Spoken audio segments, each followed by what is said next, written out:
Welcome to Wild and Exposed, your number one adventure, nature, and outdoor photography podcast. Wild and Exposed is hosted by Mike Amaro, Ron Hayes, Jason Loftus, and Mark Raycroft. Thanks for tuning in.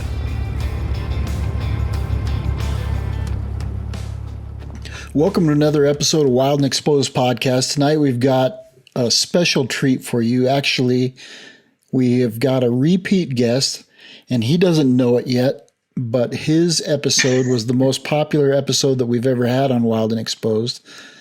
Oh my goodness. It was pretty far-reaching due to the story and the content, so I would encourage you all to go back and listen to, if you have not, Scott Wilson's podcast, and I believe it was in way back in season 2, toward the tail end of season 2. But Scott Wilson, welcome back to Wild and Exposed. How are you?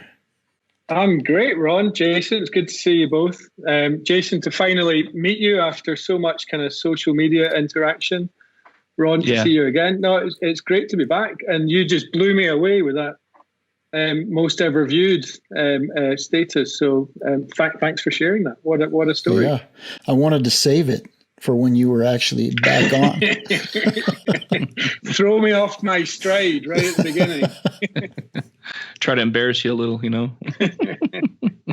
So Scott, I think you got off the hook on this first question that we're going to ask you. The first time you were on, I may be wrong, but we started opening the podcast with your favorite outdoor experience. And I don't remember, but I don't think we were asking that question when you were on the first time. Wow.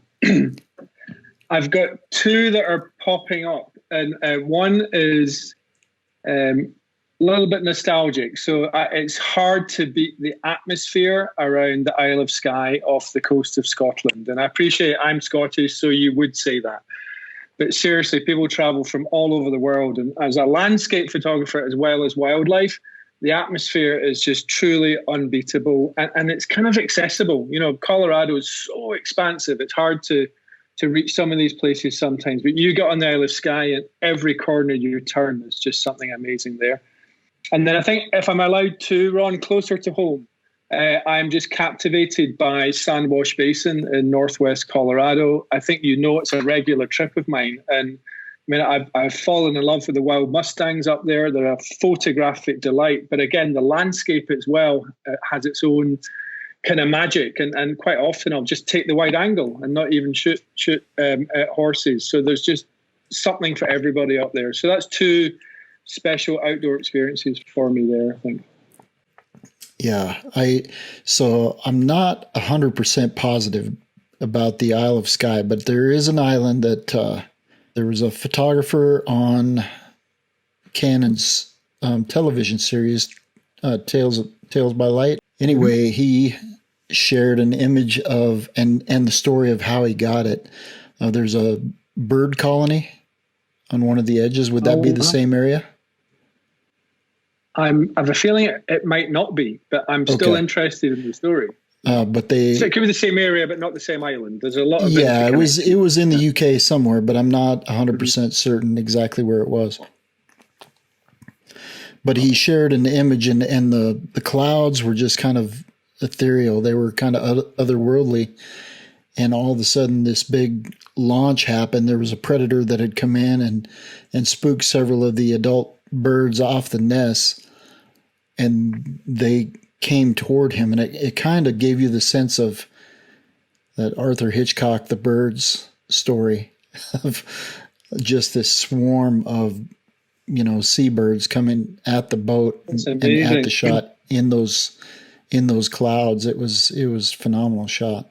Wow. It may not be the same island, but I used to visit an island or a group of islands called the Farne Islands in England, just off the northeastern coast.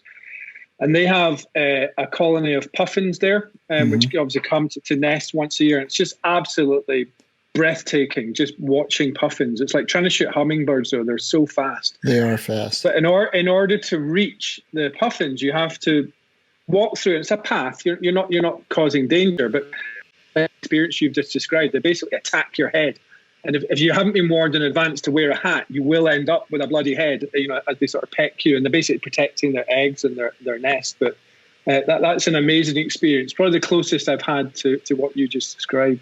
Yeah, that's some of those giant bird colonies or avian colonies on the coast they're a spectacle.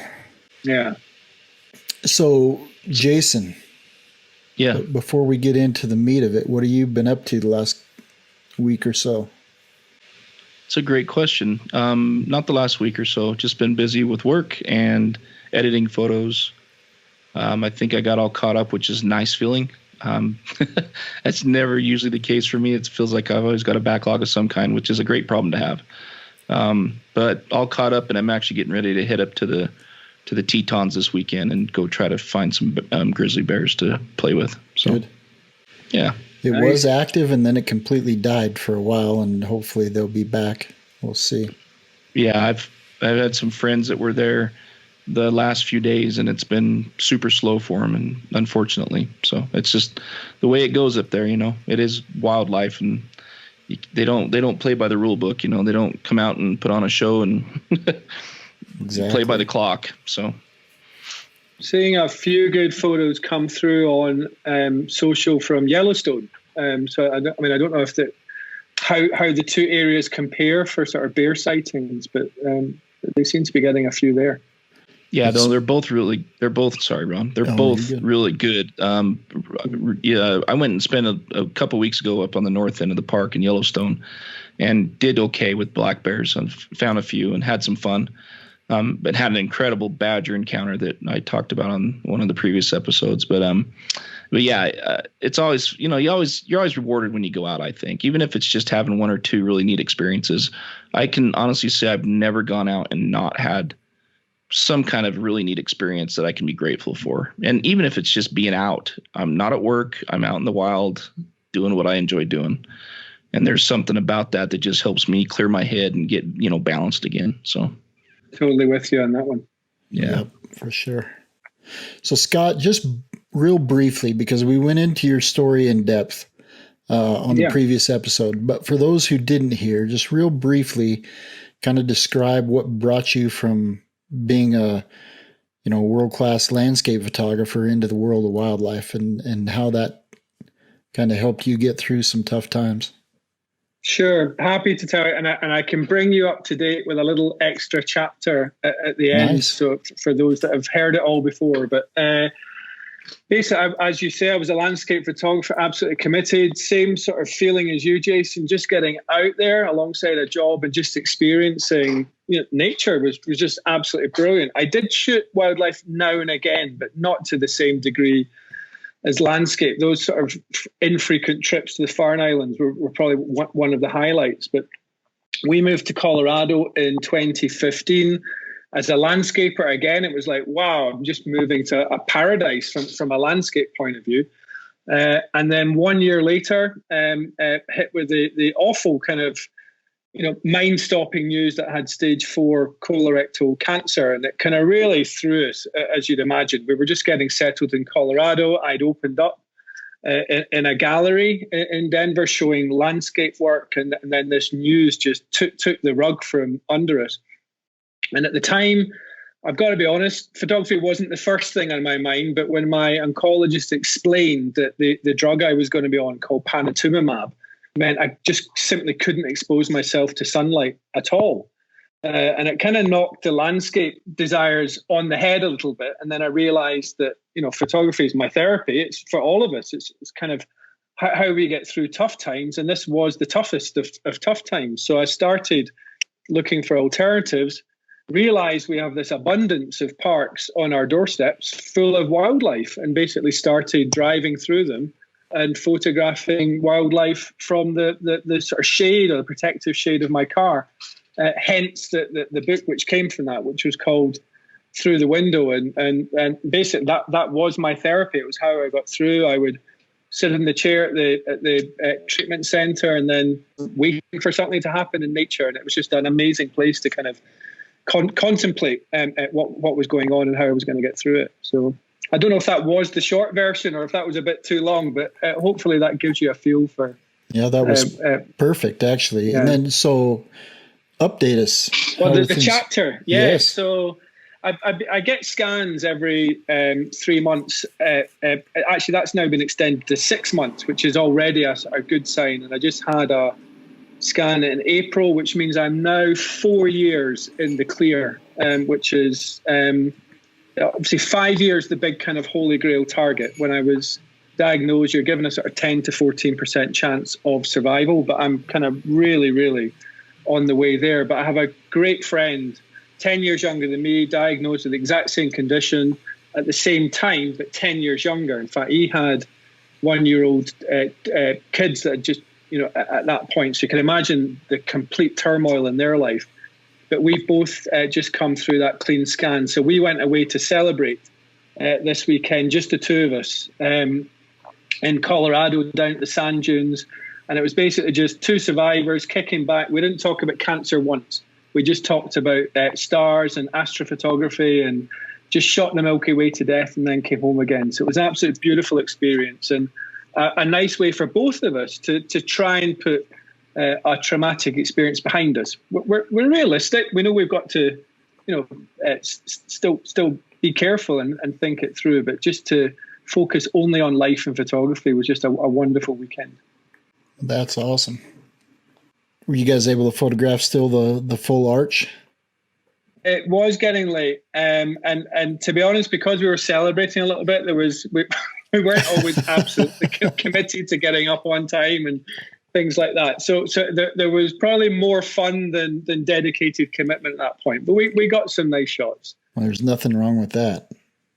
Yeah, he has a refurbished 1985 Volkswagen Westfalia camper van.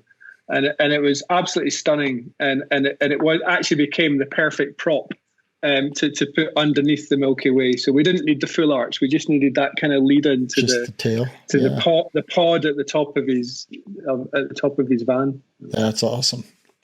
So you've had some other things happening here recently, and in fact, what about the last 6 months? Correct? Or I know you've probably been working on the advance of this project, but you've had a big project come up in Denver area.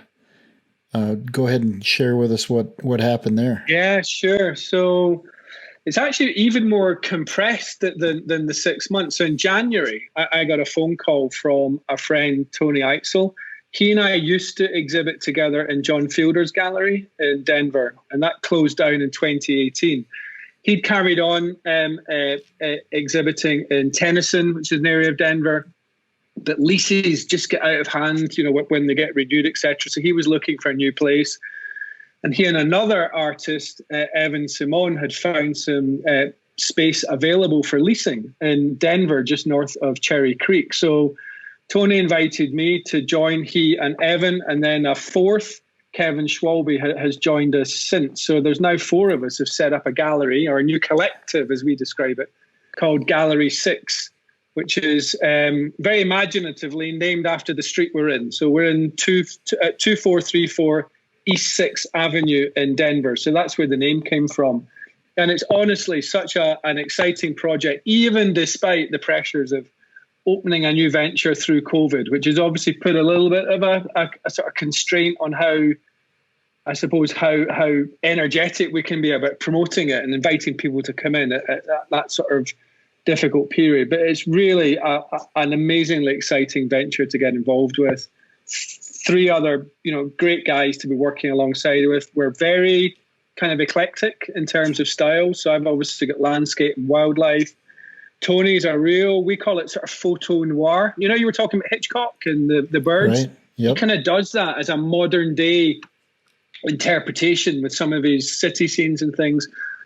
And we deliberately didn't make it Scott's Corner and Tony's Corner. You just walk into the gallery and you see an eclectic mix of work, and it's only the little sign next to it that sort of tells you who it is. So it's going really well, really exciting, as I say, but conscious that it's a difficult time. So we're certainly hoping the summer and as the restrictions fall, that we'll start to see a little bit more traffic come through the doors.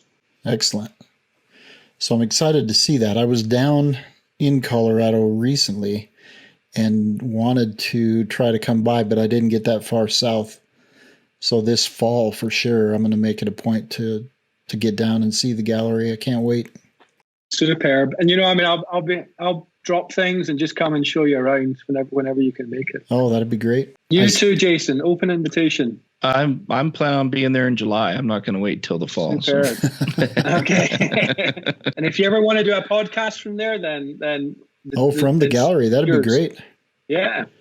That's a good idea. Yeah. Get as many of you guys on as we could. That'd be fun. Yeah. It's actually been one of the most encouraging and sort of heartwarming things has been how many photographers have come and visited.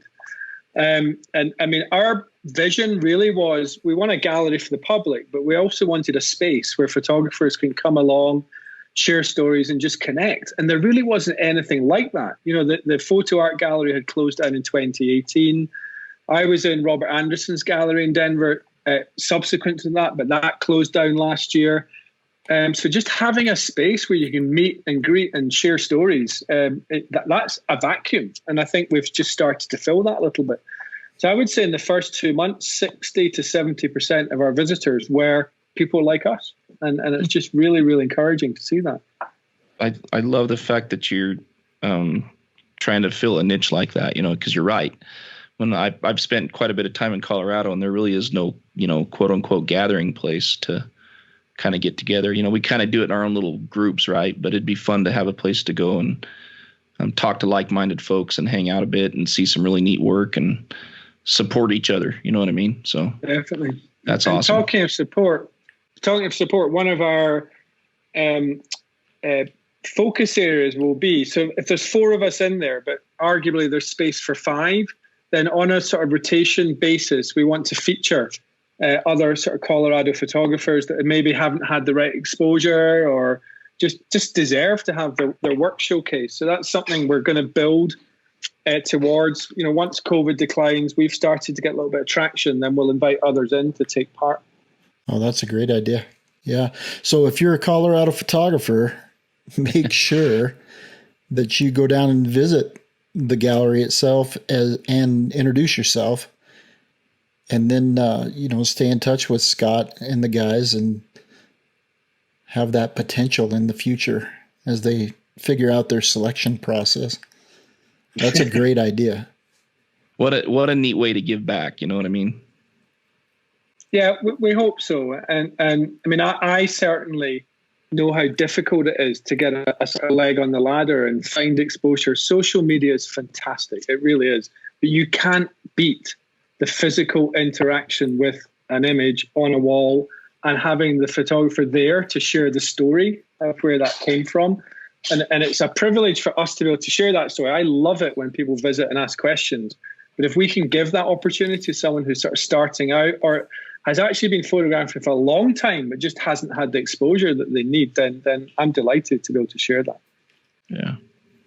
That's reason enough right there to go check it out. Not only will you see some of great work from you guys, but who knows who you might be featuring at any given time. So Scott, you opened with the fact that Sandwash is one of your favorite places, and I greatly appreciate that. Mm-hmm. And the opportunities available down there, but there's been some changes take place in that area.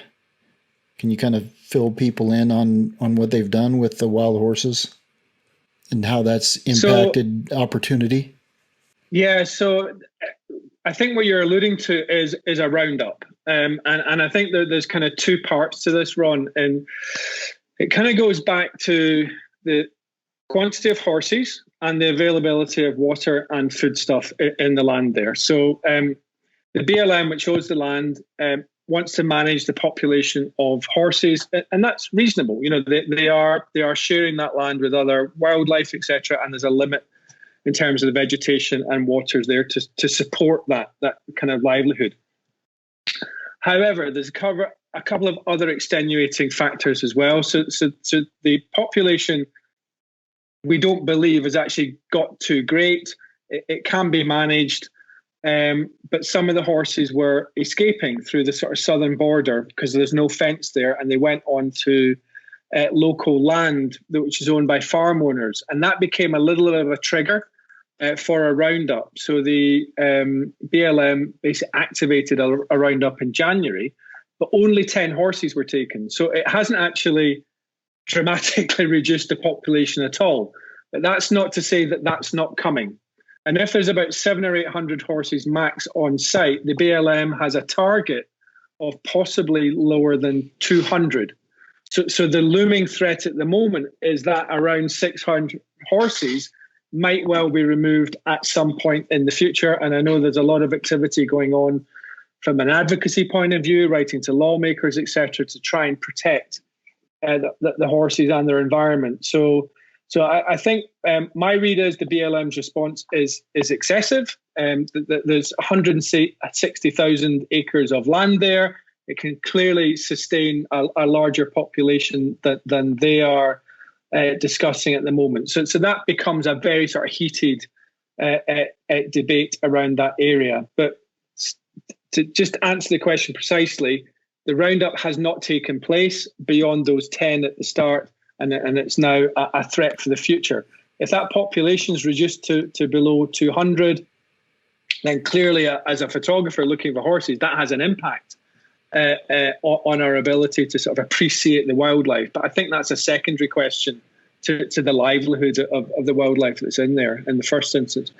If they are rounded up and taken elsewhere, it's not a pretty prospect. With that many horses, it's not realistic that all of them are going to find happy homes from an adoption point of view.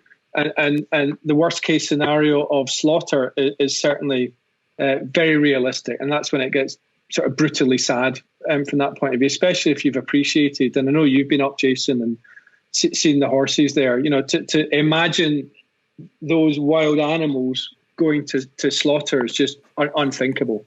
We've had the same thing happening in Grand Teton National Park with the mountain goats. They've decided that there is a biological or health risk on bighorn sheep, and since mountain goats were not native, they've decided to remove all of them in parts of the park.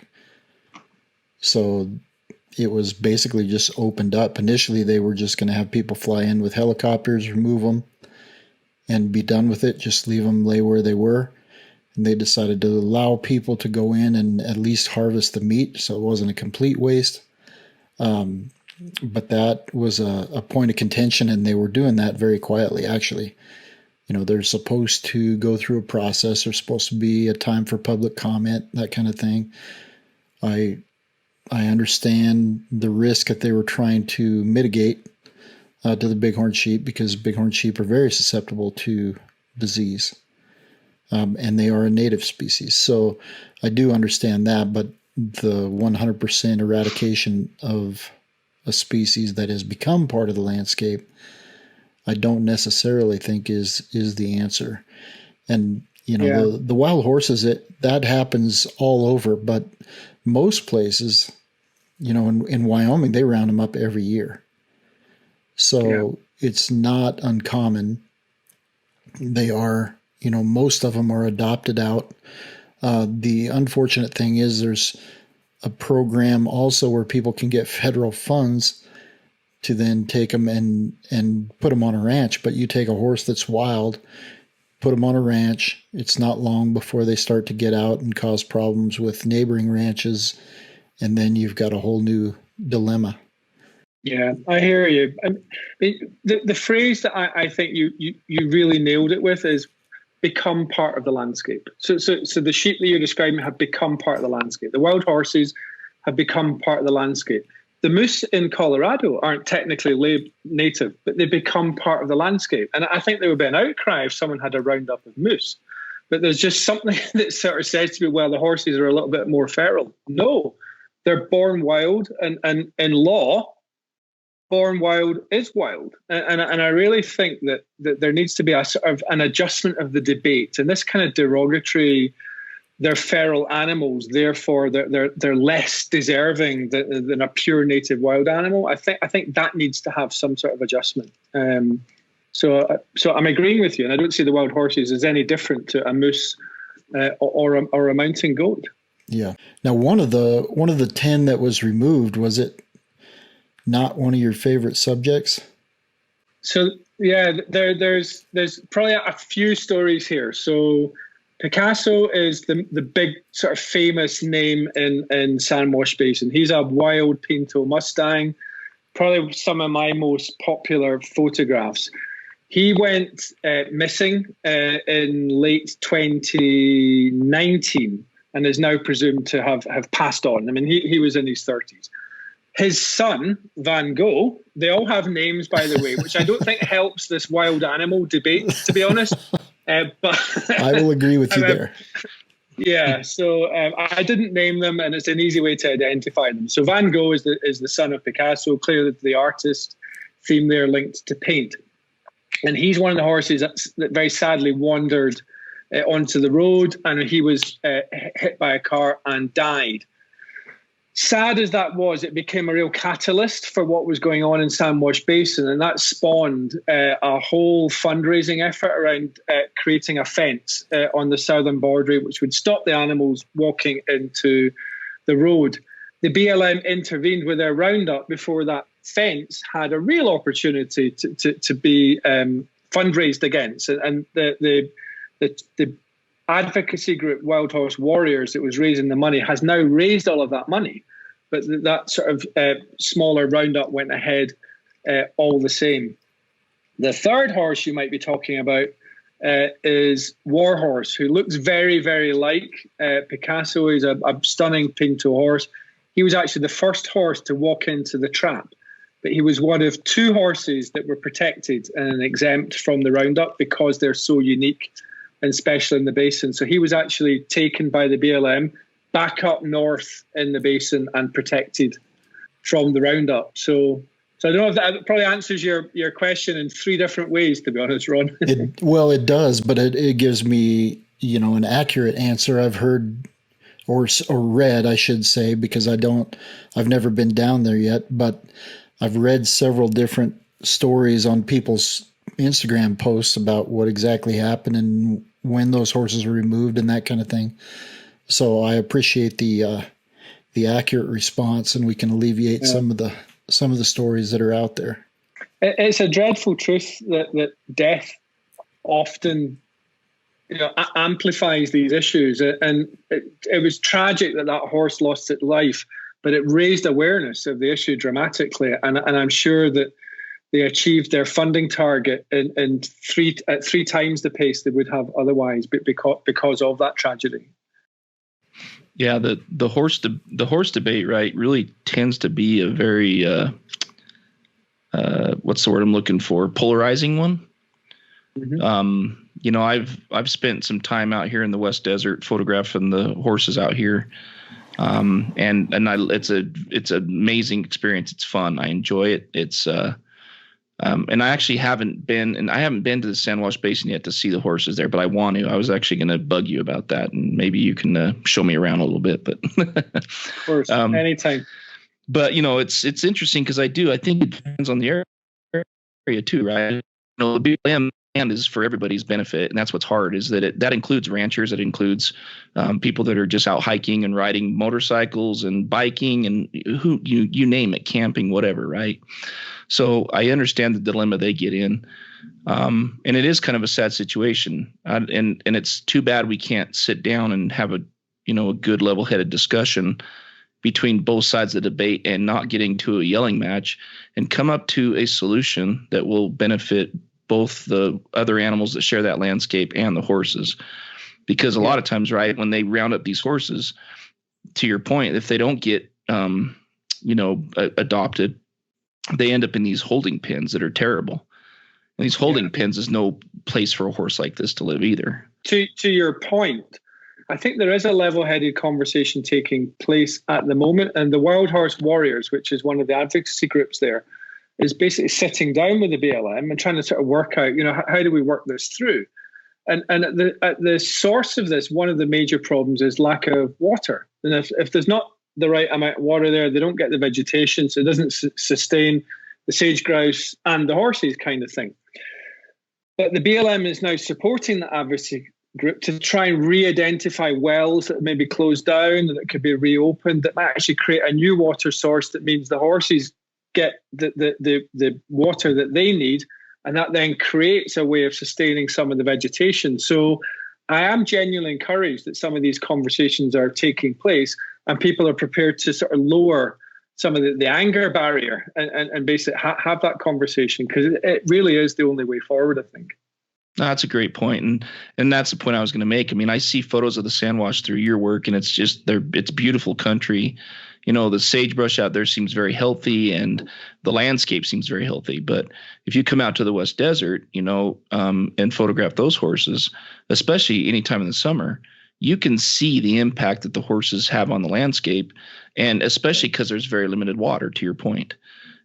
You know, and so I think they're actually planning on doing another roundup here in Utah this year out there on that herd. And, you know, I think they rounded up 100 or so last year. I can't remember. But to your point, right, that's the difficult part. And there's many wells out there that have already been dug, and a lot of them for cattle operations, but all the animals in the area use them, obviously. But, you know, I was there a couple of years ago, and there was only one water source that was obvious, and it was a pretty small water source. And the horses all came in, the whole herd. I mean, there was probably 200 or 300 horses that were coming in to drink this water hole. And by the time they were done drinking, the water hole was empty. You know, the trough was empty, right? And it would fill up again, obviously. But that's the kind of scarcity of the water resource that was out there.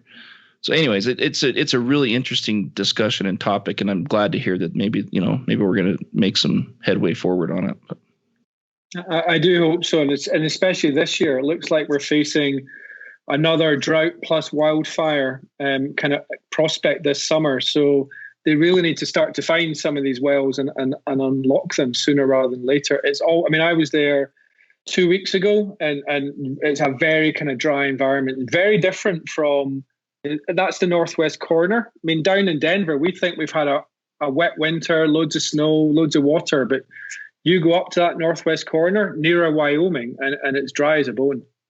Yeah, yeah. So you had, and I'm not going to ask for locations, but you had a pretty good year. You mentioned sage grouse.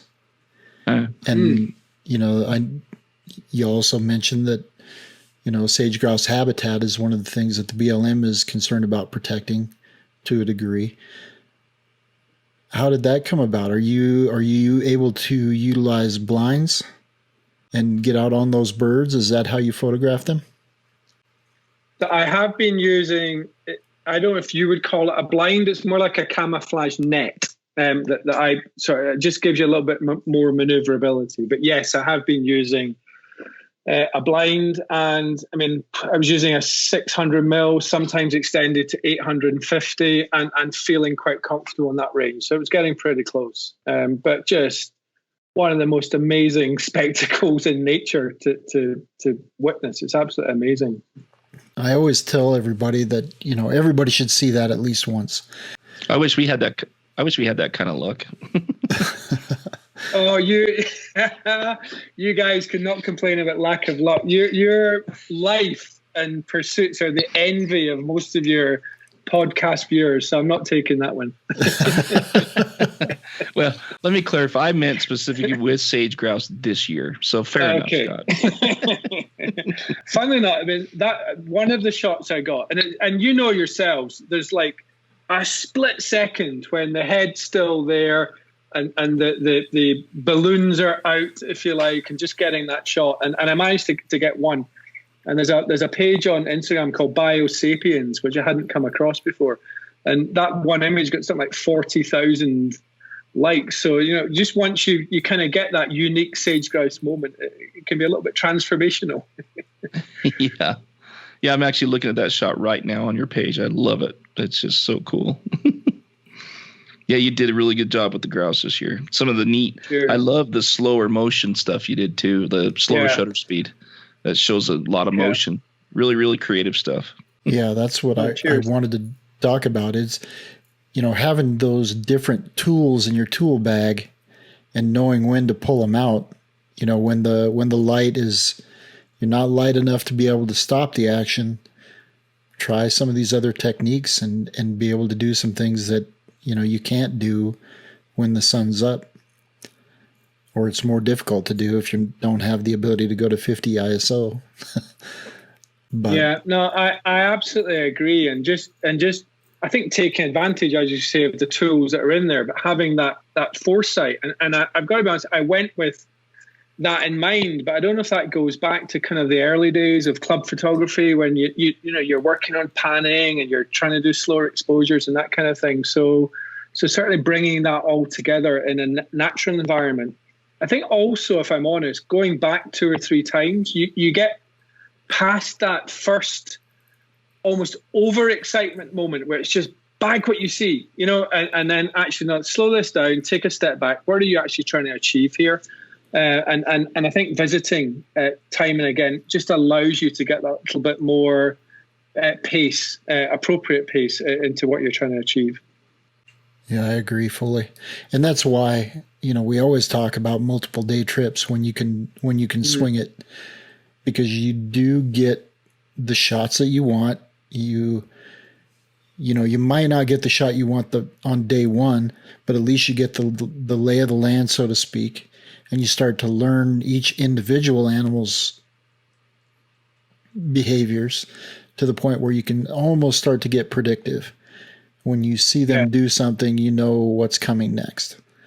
And so when that happens, that's when you're going to get the best shots, because you can then think through, those tools that you have banked in your tool bank and work on maybe predicting when that behavior is going to take place, and then nail the shot that you want. The big bull up in Estes Park that everybody's got thousands of photos of.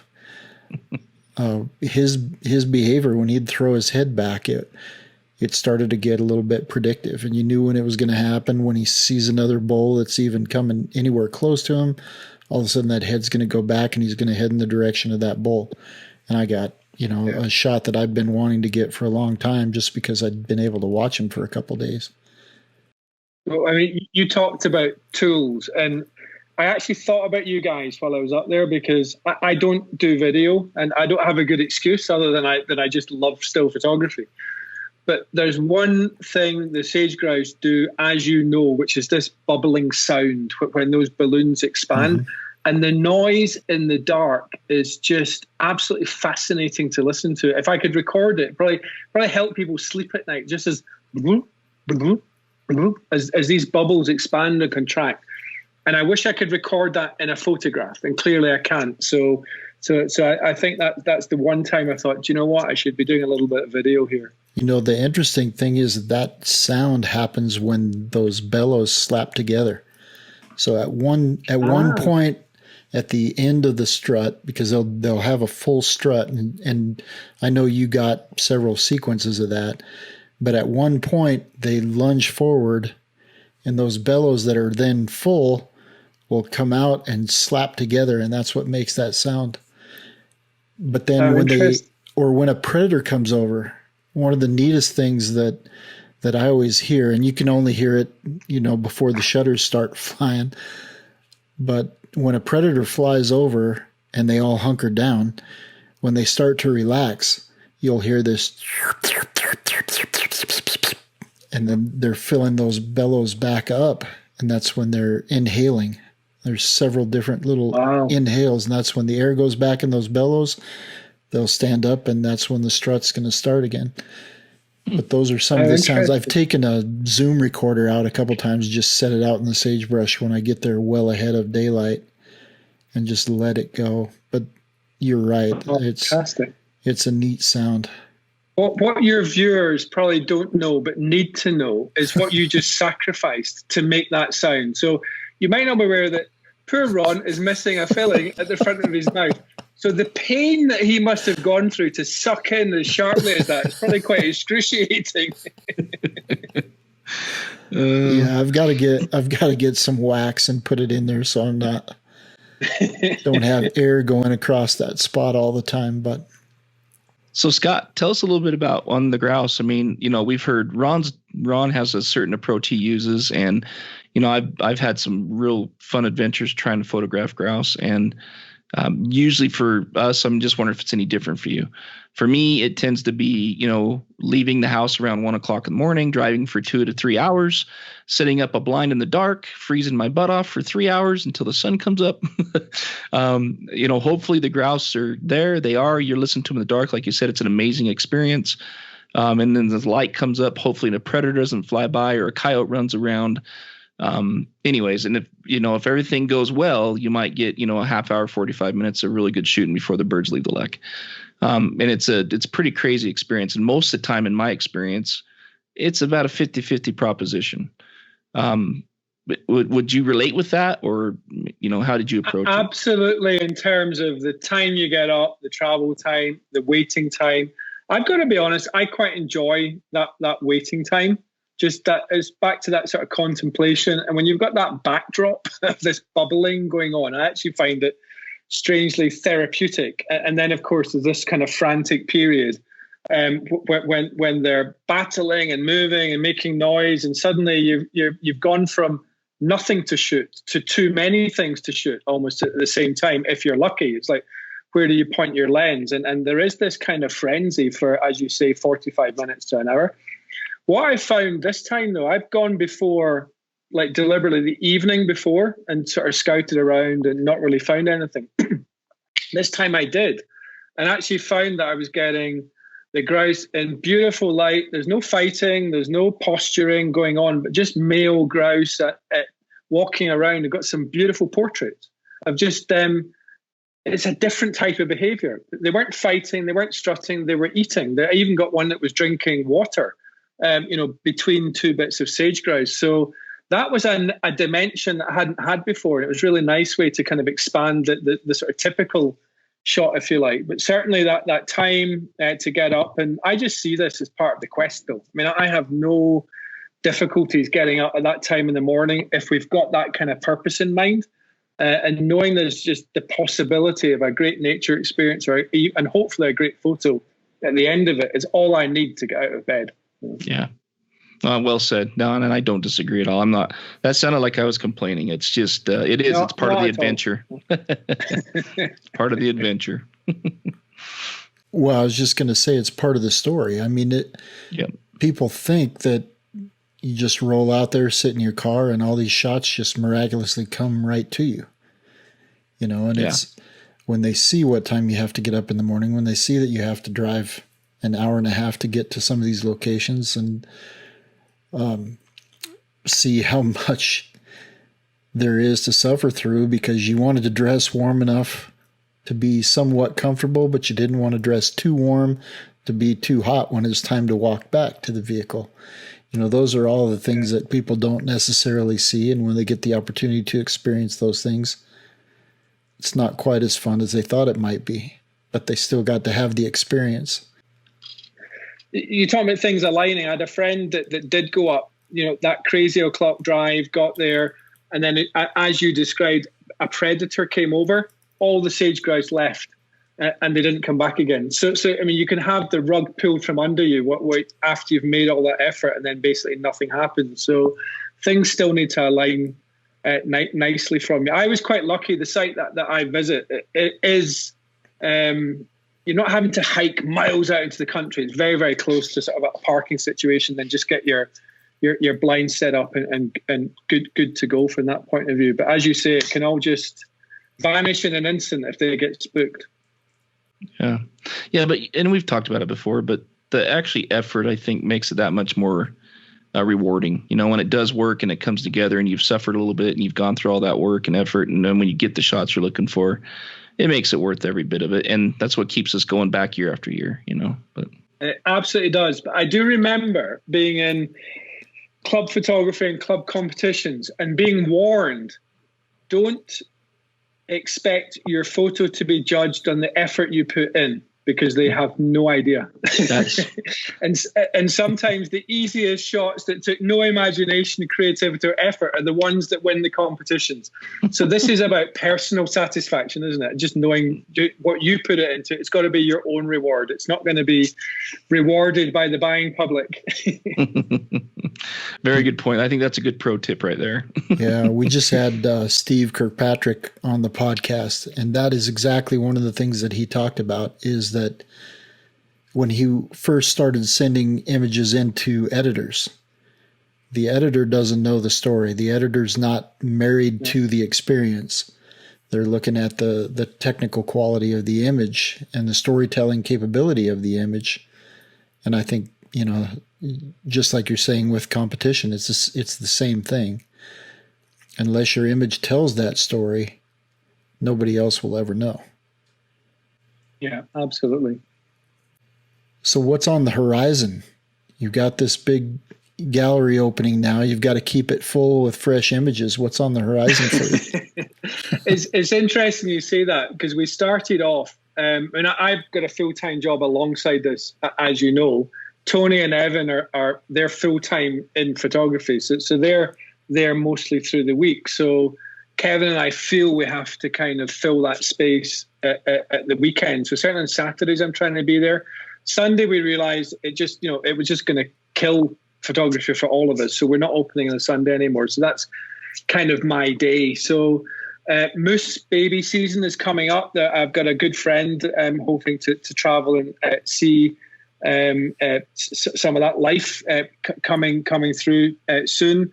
The ospreys are kind of live right now, and it's the first time I've really kind of shooted ospreys in earnest. The front shot of the dive and pluck is still eluding me. I've got plenty from the rear. I got some wonderful kind of close-up scenes of osprey actually devouring some of that fish. But I'm hoping once the chicks are born, there's a little bit more active fishing. So that's on the cards over the next couple of weeks. And then now that COVID is starting to relax, we've got a family trip back to Spain, in northern Spain, in July, which again is just another excuse for some really self-indulgent landscape photography. So the coast around that northern area is absolutely stunning. So I will hug my family and probably not see much of them for 2 weeks while I soak up the northern Spanish coast, which is just fantastic. It's very reminiscent of the coast along Oregon. Real kind of wild and rugged and loads of waves and gnarly rocks. So I was able to visit Oregon last year and see Thor's Well for the first time. Oh, yeah. I don't know if that's familiar. Yeah, just an amazing experience. For those that haven't seen it, it's like a collapsed sea cave where the water kind of surges up and back down again. It creates a very dramatic effect at high tide. So that's an amazing experience here, and I hope to sort of replicate some of that kind of feel in northern Spain in July. Oh, I can't wait to see what you get up there. Is it also going to be any wildlife opportunities while you're there? Is it going to be mainly focused on the landscape stuff? It will be mainly focused for me on landscape and wildlife. Landscape and seascapes. There is wildlife there, a lot of great kind of bird photography. But I tend, when I'm there, I've got a group of friends that I've known for years, and they're all landscape photographers. So it tends to be a real kind of dedicated social time and seascape time with them. They've got a great name. They're called the Canonicos, which is basically a contraction of Canon and Nikon together in Spanish. And it's a wonderful little group. And they basically, I don't know how much photography they do these days. They just seem to party quite hard and then put the odd seascape in there just to sort of fill things up. It'll be a fun couple of weeks, but not much on the wildlife front. So. Now, are you still active you were with the colorectal cancer society? You were kind of a board member, I believe, and almost a spokesman for a while. Are you still involved in that? Yeah, I'm still very, very keen, very strong advocate. I think I've pulled back a little bit from that world. I think, if I'm honest, when you work through stage 4 cancer, then thinking about it constantly can be quite a pressure from that point of view. So I've got a different day job now, which is I develop strategic messages for messaging for organizations. And funnily enough, it's mostly in healthcare. So I've still got a leg in that world, but I'm not quite so focused. But clearly there's key points of year. Like March is a big awareness month for colorectal cancer, so I'll still get involved there. and I still have many, many friends and sort of fellow advocates in the community. So I'm really supportive, but a little bit less active. And I think especially now that the gallery is up and running, you know yourself. I mean, it's a tremendous commitment from a time point of view. So something had to give a little bit, and I think that's possibly one of the things. Well, when I saw the gallery was opening, the first thing that I kind of wondered, it wasn't about, your images certainly need to be out there, but the first thing that I wondered was about time and how the heck you were going to balance everything that you were doing the last time that we talked with everything that you had going on. So I'm kind of relieved to hear that you found a way to alleviate some of that stress.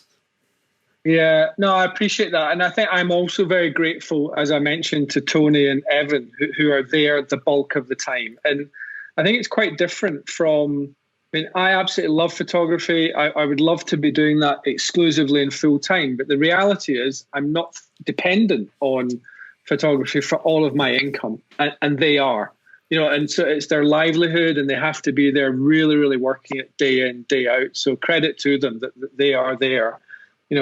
6 days a week, just making this work. I really only have to cover the rent, in order to kind of break even.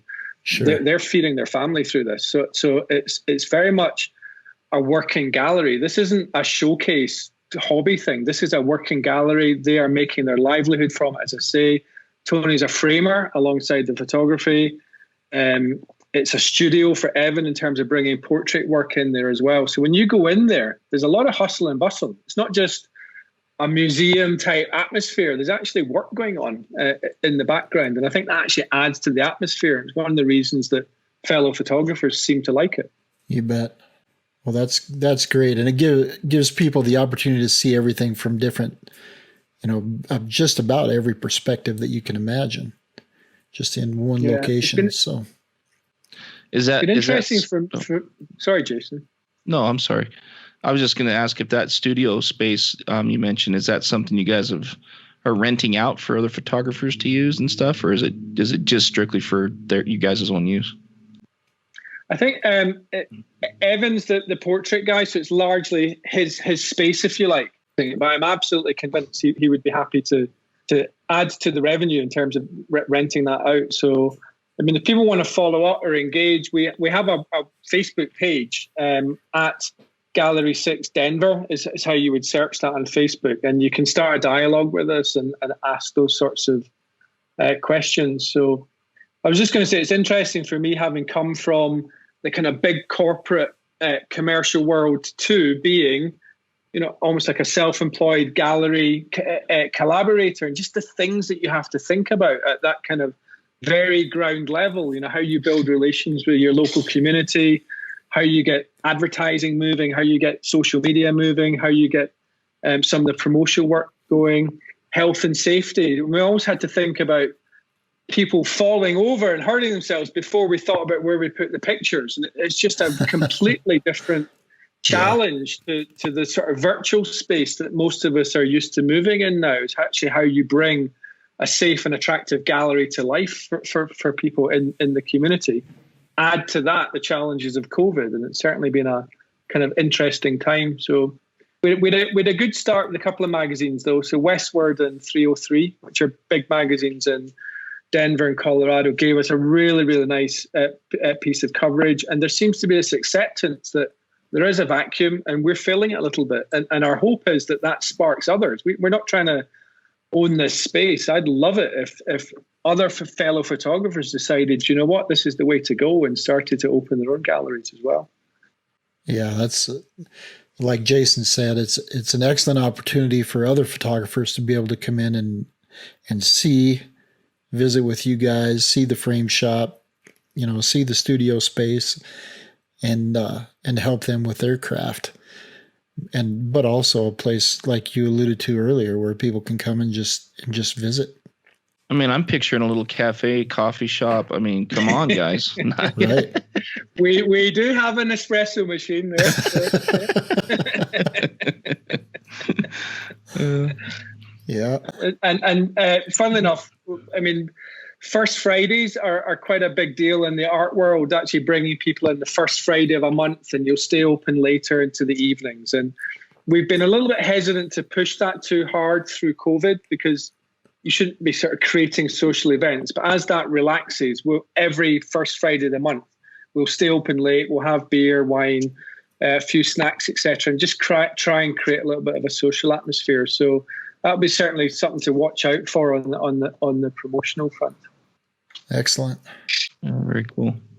Well, we'll put a link to the gallery, and then also, we'll throw the website link on there as well. Scott, where can people find you personally, aside from the Gallery 6 link?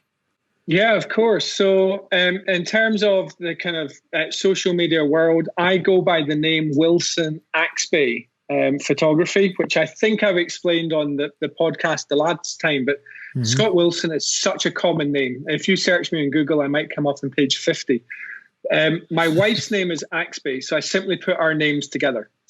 And it's also the name of our children. So both Andrew and Alba have that as their surname. So Wilson Axby Photography, and you just search that at Wilson Axby on Instagram. Facebook is at Wilson Axby, and my website is wilsonaxby.com. So once you've got your tongue around Wilson Axby, I'm fairly easy to find from that point. So if you're not writing it up, it's wilsonaxpe.com. So.